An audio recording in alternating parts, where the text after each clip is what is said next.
Hello friends, आशा करता हूँ आप लोग अच्छे होंगे। आज हम लोग फिर क्या करेंगे, सीबीएसई का वही एक मैथ लेके आया। यहाँ पे सीबीएसई का जो सैंपल पेपर है उसमें ये मैथ दिखाया गया था कि यहाँ पे the perimeter of sector O A C B of the circle centered at O. एक सर्कल है, इसका सेंटर है वो, एंड ऑफ रेडियस 24 सेंटीमीटर। इसका रेडियस कितना है? इसका रेडियस है 24 सेंटीमीटर। ये भी है 24 सेंटीमीटर दिया हुआ है। Is 73.14 centimetre. इसका मतलब क्या बोला? इसका मतलब बोला यहाँ पे the perimeter of the sector A, मतलब सेक्टर किसको बोला जाता है? This one. अगर इसको मीटर दिया तो ये हो जाएगा सेक्टर, ये वाला सेक्टर होता है। ये सेक्टर का पेरीमीटर दिया हुआ है, ठीक है।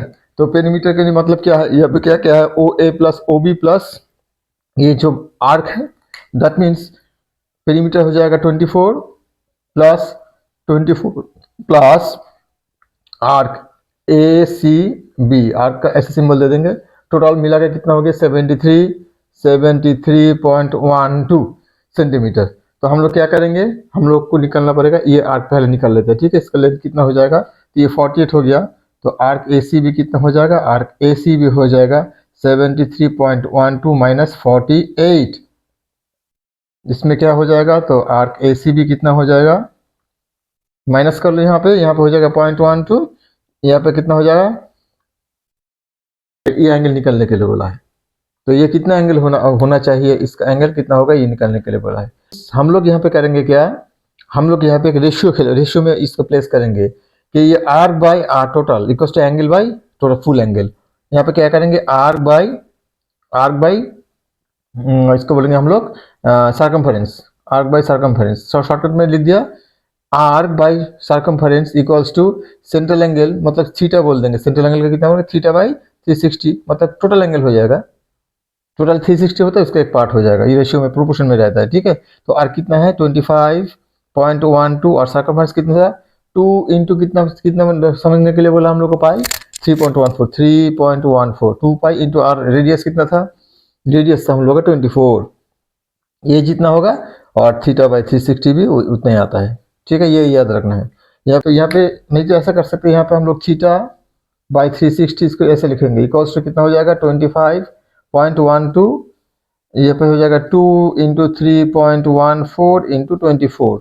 तब थीटा कितना हो जाएगा? थीटा हो जाएगा 25.12 इंटू 360 बाई 2 इंटू 3.14 इंटू 24।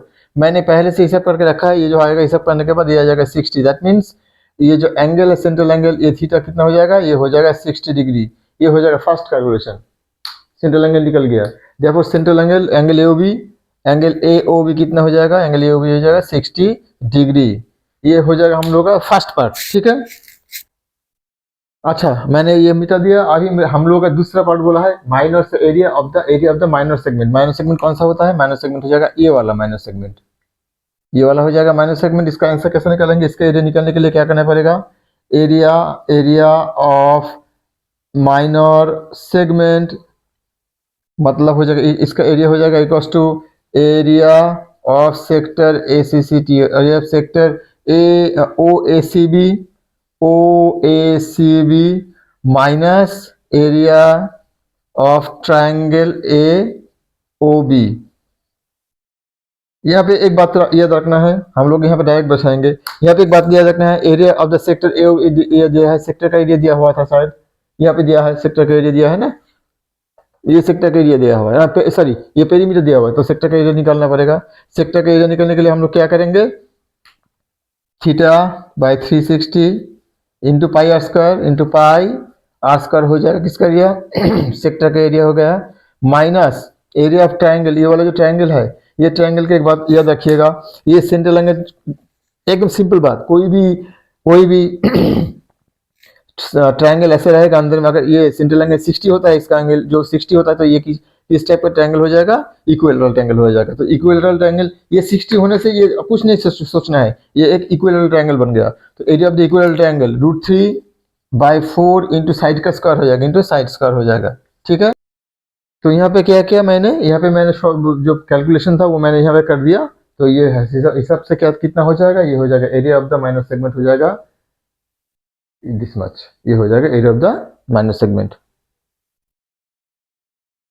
मिलते हैं फिर नेक्स्ट एपिसोड पे, तब तक के लिए खुश रहिएगा। Thank you.